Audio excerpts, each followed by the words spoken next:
Hello, chemistry students. This is Professor McMahon on Chapter 3, Lecture 6.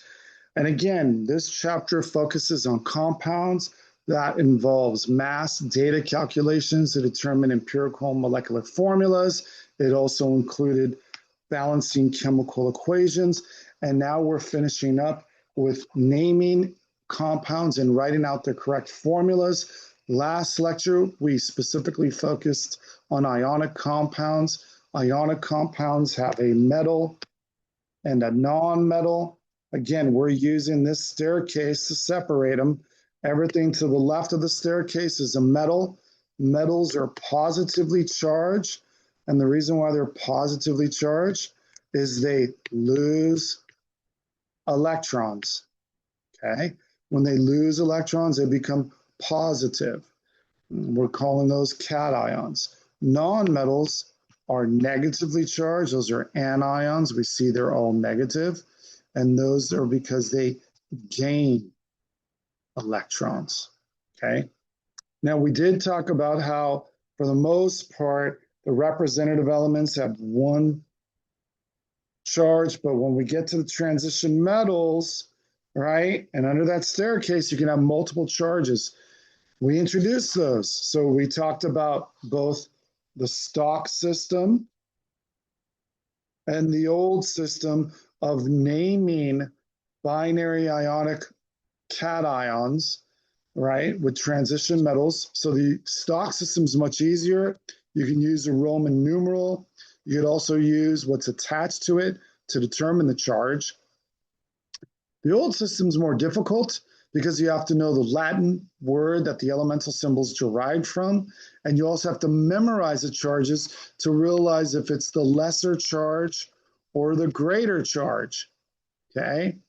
So those were the two systems we covered. This lecture, we're covering binary covalent. Now, the nice thing about binary covalent, it's non-metal, non-metal. So there isn't an electron transfer. Okay, so in ionic compounds, there is a complete electron transfer. One loses, one gains. That's why we have charges, okay? Covalent, they don't do that. They share. Okay, so you can't use charges because it's a non-metal, non-metal. So the rules are a little bit different. You still list the most metallic element first, and again, it increases in metallic character as you go right to left or down a group, okay? So cesium or francium are extremely metallic, okay? So you're gonna list those first. And then the second element, just like with the ionic compound, you're gonna use the root, but you're gonna add the "ide" suffix. To tell you the number of atoms, because there are no charges, we can't use charges to determine ratios. So how do we do that? We use prefixes. Okay, these are the prefixes you've learned in school, and we'll go over those. You only need to know the first 10, and you've learned them all in geometry, and probably before that. The only time you're not going to use a prefix is if the first element, there's only one atom. Okay, so what I mean is, if I had CO and CO2, I call this carbon monoxide, and this is carbon dioxide, okay? So I use the prefix every time except if the first element only has one. So notice I didn't say for either of these monocarbon monoxide. Now, with the second element, I use the mono prefix, okay? So you use it. So again, the first element, there's only one. I don't use mono, it's just carbon. But I use the di prefix because now there's two oxygen and not one. What are the prefixes? Mono, one, di, like dissect into two, two, tri, triangle, three, tetra, a tetrahedron, penta, five-sided figure, hexa, six, hepta, seven, octa, like in octopus, nona, and deca, like in decade. There's 10 years in a decade.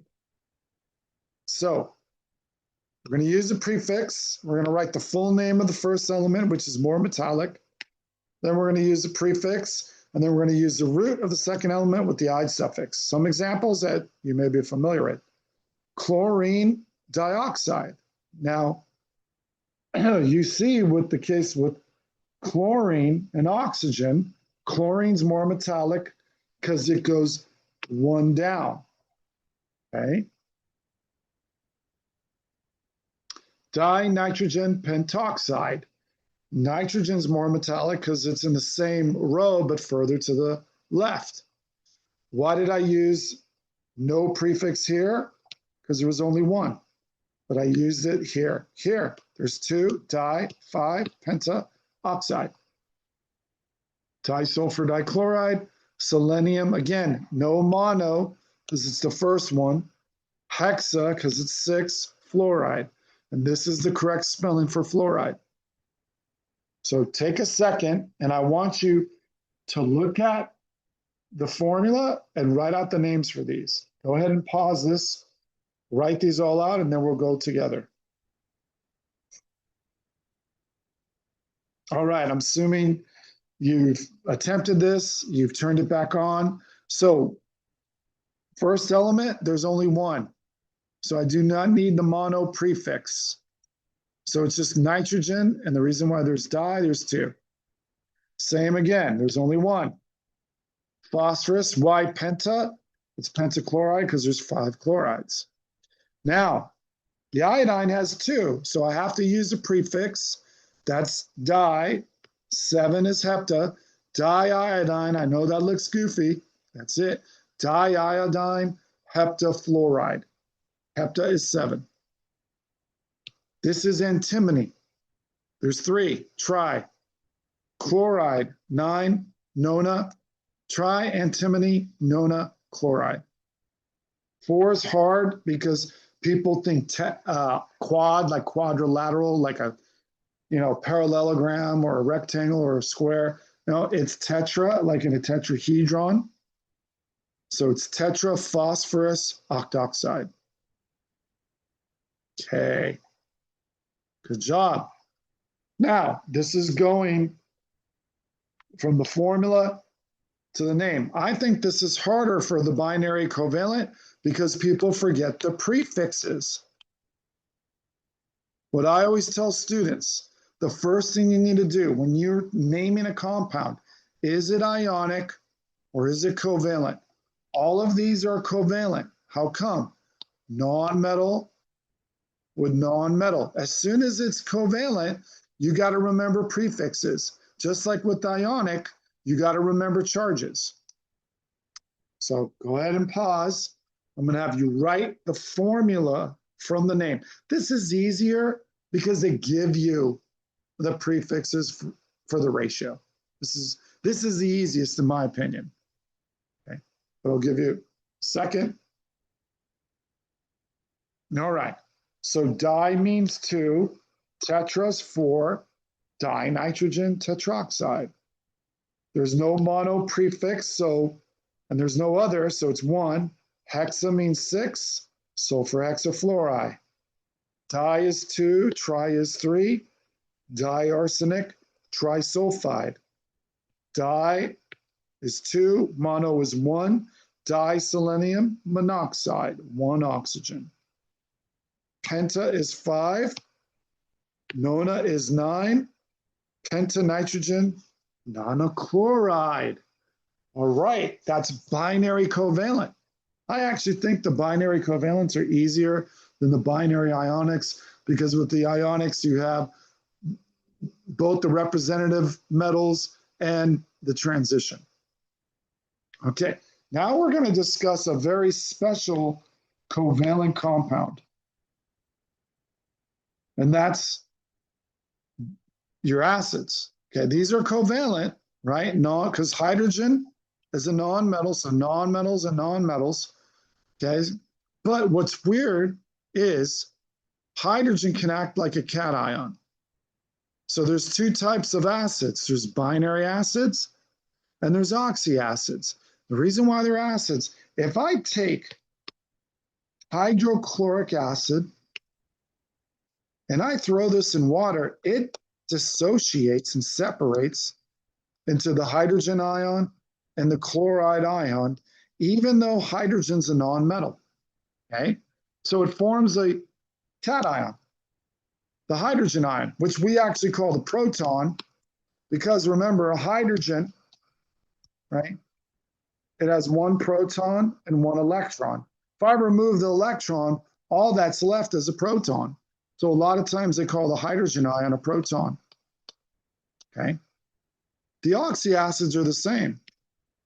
I could take nitric acid, throw this in water.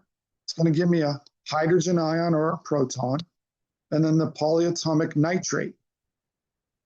Okay? The difference between binary acids is there's only two elements, right? Hydrogen and another nonmetal. That's why I said these are unique covalent. Oxyacids are going to have hydrogen, a nonmetal, and because they're oxy, they're going to also have oxygen. So that's the main difference. So for this particular lecture, we're only going to do the binary acids, okay? So if you look, binary acids have a hydro prefix, and then they have an ic acid suffix. The name is derived from the nonmetal. We know it's an acid because there's going to be hydrogen, but we're deriving the name from a nonmetal. So here's an example. Hydro, where do we get the hydro? The prefix, because it's an acid. How do I know this is binary? There's a hydrogen and a Cl. How do I know it's an acid? The hydrogen's listed first. Why is it chloric? Chlor is derived from the nonmetal chlorine, and it's an ic acid suffix. Now, I know all of you know this because you're familiar with hydrochloric acid, but I'm just breaking down the rules because you're not always going to have ones that maybe you memorized. So why is this hydrobromic? Same rules. Hydro prefix, ic acid suffix, derived from bromine. Why does it have the hydro prefix? It's binary. How do I know it's binary? There's two elements. How do I know it's an acid? The hydrogen's listed first. So when I throw that in water, it's going to give me the proton and the bromide ion. Hydroselenic acid. Now, what's different? There's a 2 here. Now, why is there a 2?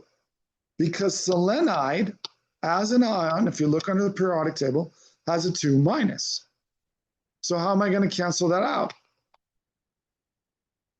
I need 2 positive charges to cancel out the 2 negative.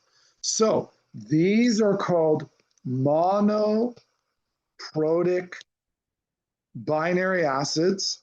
So you can imagine that this is a diprotic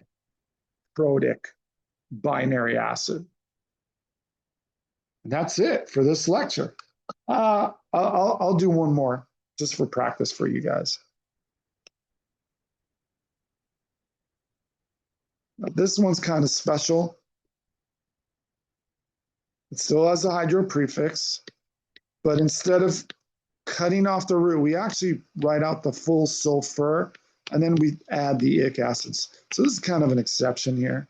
Hydrosulfuric acid. Why is it diprotic? Because the sulfide ion.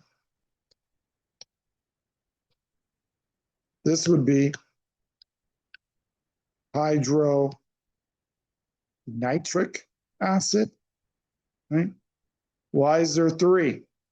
Because the nitride ion is 3 minus. Oh, there's 3? What does that make that? A triprotic acid. Because I need 3 plus 1 positively charged hydrogen ions to cancel out that 1 negative. So again, I hope that helps. I hope you enjoyed it. In the next lecture, we are going to begin discussing the polyatomic ions and how to name ionic species or ionic compounds with the polyatomic ions. Thanks so much.